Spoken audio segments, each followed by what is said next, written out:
Hi guys! Magandang gabi. So, kararating lang namin ng bahay. Galing sa labas at ang init.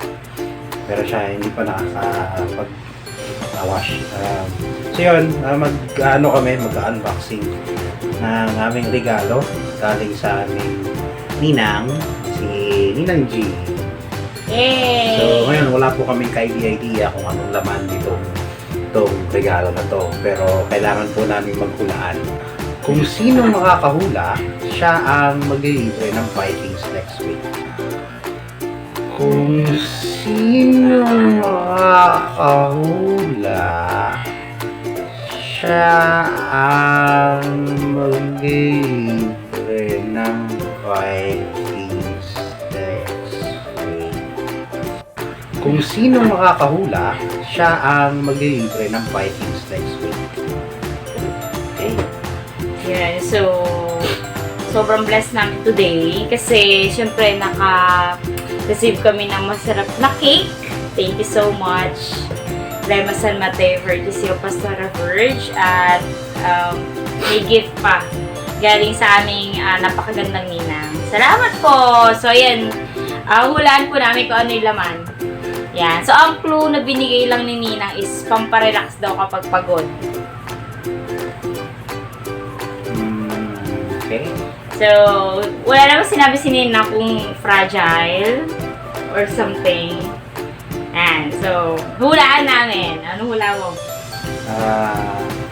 Pangmasahe. Pangmasahe sa paa? Sa likod. Sabihin mo ko ano Pangmasahe sa likod, yung parang ganun may okay, ganun. Sa likod. Sa akin, ano to,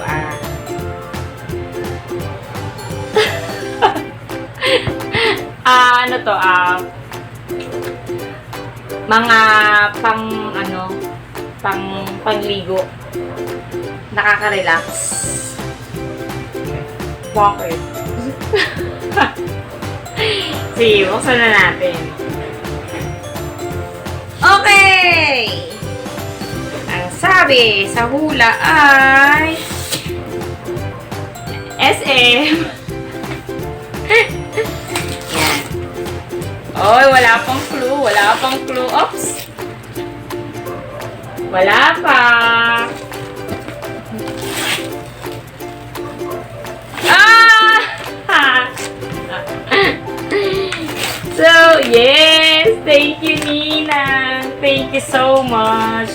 So, ito ay neck and back massage.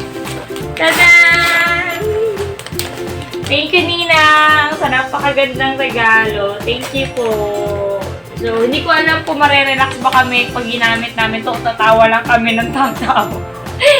Lalo na yung isa dyan. Ayan. So, ayaw po niya talaga nahawakan yung leeg niya tsaka yung batok niya. So, sa kanya ko po unang itatry. Thank you so much, Nina. We love you so much. Thank you po. God bless po.